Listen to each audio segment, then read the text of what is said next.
Hello and welcome to the internet. If you're interested in buying stereo products, then you probably believe some things that, well, they're not true. I've done hundreds of live streams, over 1,000 videos, and I get the same questions in the comments and on the live streams. It's a completely false, pervasive thought process that spreads throughout this hobby like a weed, a thorny weed. And all of these audiophile accepted truths need to be smashed. So sit down and grab a cup of coffee. Now you can have a cup of coffee made by Cam, the Cam Coffee Club. You get a free coffee mug when you join the Cam Coffee Club, and you get a new flavor each month. You can also just buy one bag if you want. Links in the description.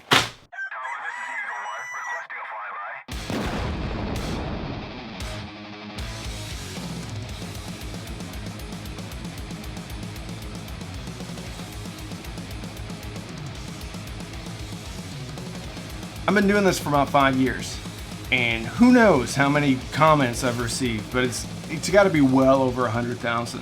And there's a reoccurring theme in the comments, and it's this binary thinking about the hobby. And unfortunately, a lot of things that people think are true just aren't true, and it's actually making people spend a bunch of money that they don't need to be spending.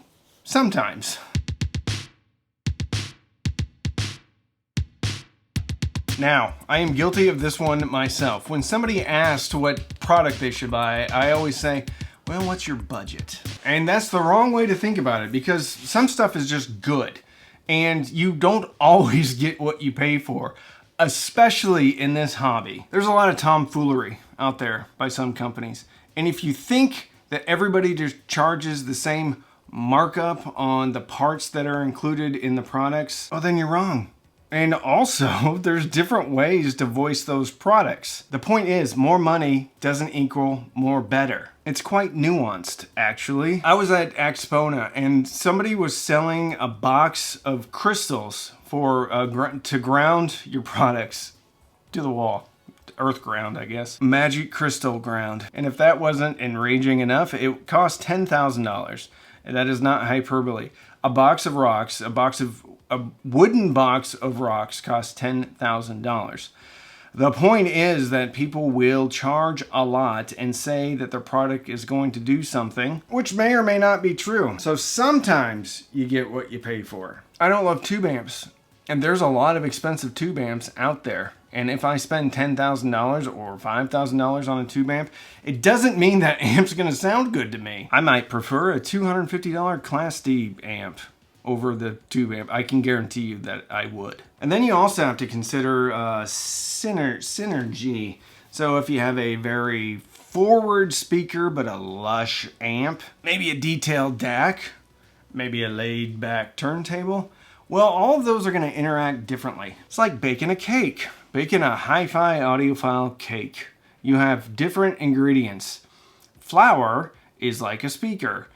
Sugar, you get the point. So even though you're buying the best flour, even though you're buying organic sugar, if you dump too much of one into your recipe, it's not going to sound good, regardless of how expensive the ingredients are. The point I'm trying to make is there's really great sounding affordable gear, expensive gear, but you have to do your homework, which stinks because not all of it sounds better. And just because you spend $2,000 on something and you had a $500 speaker doesn't mean it's going to sound better. Oftentimes it sounds terrible.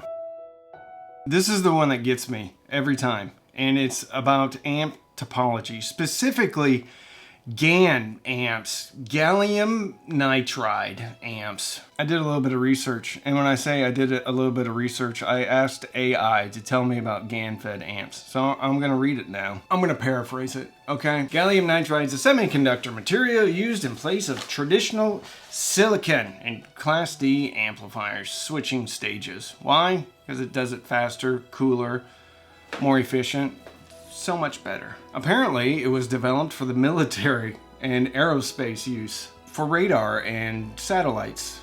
Now we make amps from it. Merrill Audio and Orchard Audio, few boutique brands, were the first people to kind of dip their toe into the gallium nitride pool. But more recently, gallium nitride has become the belle of the ball. Talk of the town. People like to talk about it. Yeah, Orchard Audio, Peachtree, LSA, Vincent, and it says Fuzzy Audio and IEMA, although I'm not sure about that. I guess they use GaN power supplies?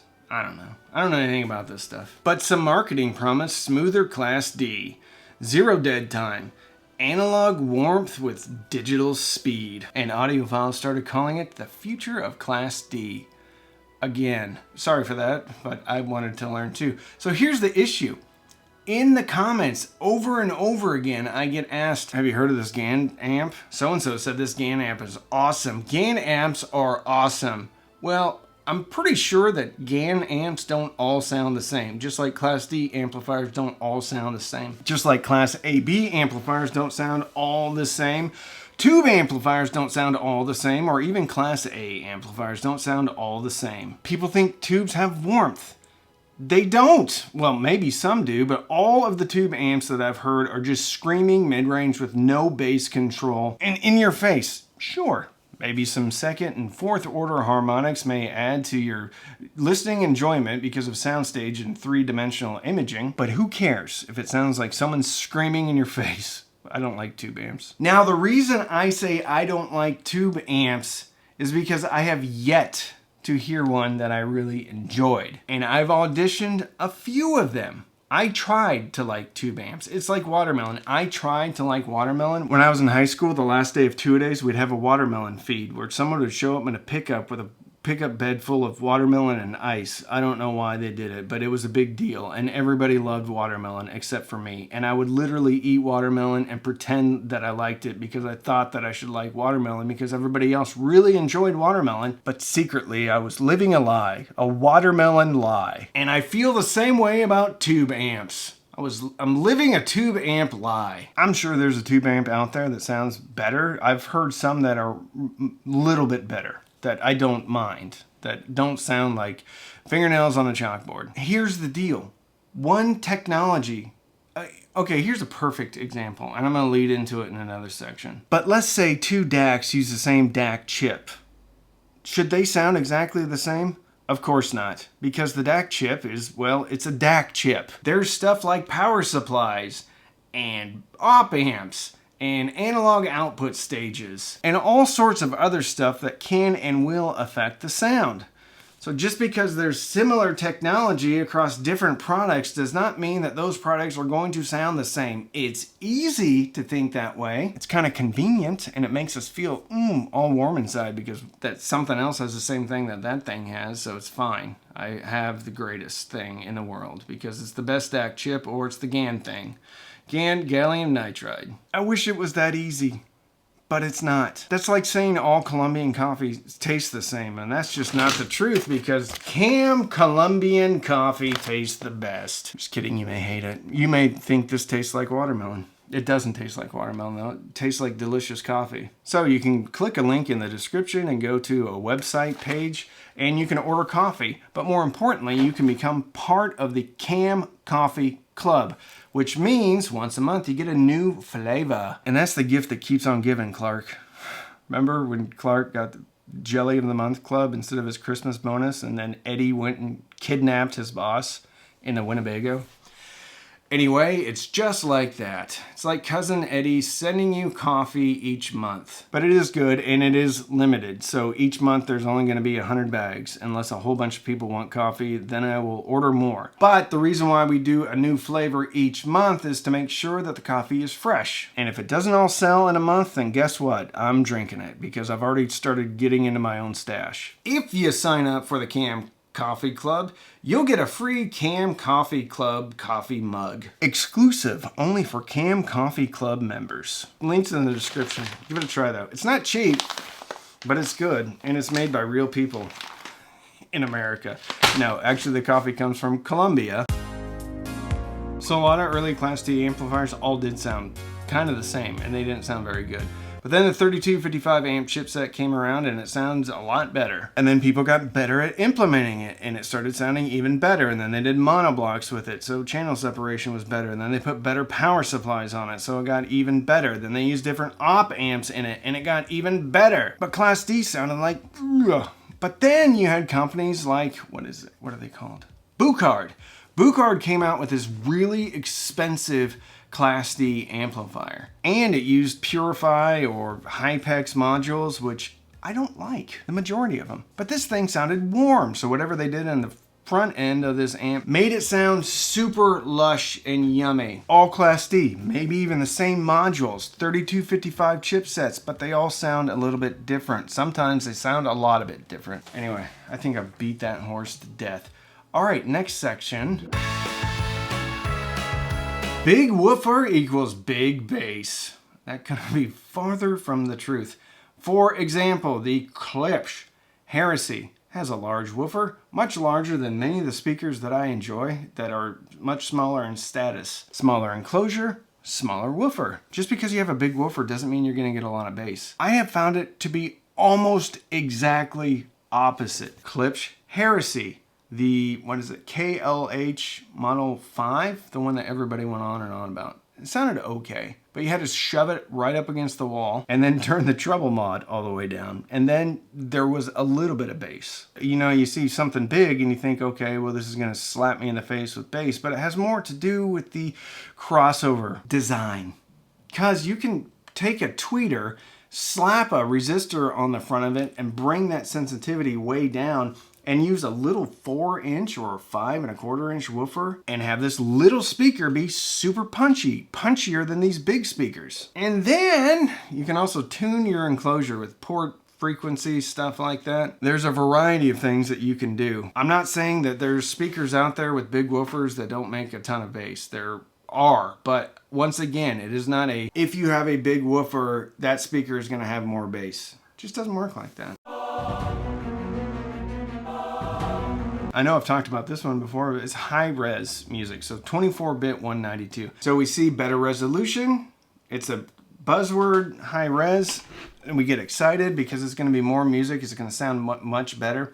But here's the deal. It's still got to go through your DAC and your amp and your speakers, kind of like the equivalent of putting Vaseline on your camera lens and expecting it to look better because you have more megapixels available on your camera. A better DAC, not a more expensive DAC, but a better DAC, better speakers. Better amplifiers are going to have much more of an impact on the sound than a 24-bit 192 kilohertz track is, or DSD track. I'm guilty of it too. There's a reason why they slap 100 watts per channel, all channels driven, on the side of these boxes at Best Buy, even though Best Buy doesn't really sell hi-fi stuff anymore. People like specs. People like numbers. More numbers is better. So 24192 is better than 1644.1, which is what CDs are. Where's Big Willie style? Anyway, I can't find Will Smith's Big Willie style, which I have on compact disc. There's so much more that goes into how something sounds outside of the resolution. Power supplies. Most people that I talk to that listen to the same album on CD versus streaming prefer the CD better. I think there's a couple of reasons behind that. Power supplies, DACs, but also, little known truth, streaming services actually stream the version of the album that is the cheapest to stream. Go listen to some Chicago on Amazon, some of the early Chicago stuff, and tell me if that sounds good and full high-res glory. It sounds terrible. My apologies for the long, meandering rantings of a madman here on the Cheap Audio Man. I just see these questions over and over again, and there's no simple answer. It's like anything. There's no simple answers. It's like, what is the best cheeseburger? Well, it just depends on what kind of cheeseburger you like. Some people like Whataburger. Some people like In-N-Out. Personally, I like both of them, as long as there's no watermelon. It makes us feel warm and fuzzy inside if there's just a definitive answer. The problem is everybody has different tastes. Some stuff is grossly overpriced for what it is. Some artists, i.e. the engineers that are tuning these things, they have a different idea of what sounds good. It's like asking, is the Mona Lisa better than Haystacks? Is that what it's called? The Vincent van Gogh? It's like asking that. Well, everyone's got a different opinion. I like Van Gogh stuff. I think it's cool. If you've ever seen a Van Gogh in real life, like there's this much paint coming out off the canvas. It's very impressive. Posters don't do it justice. So how do you figure out what is the best?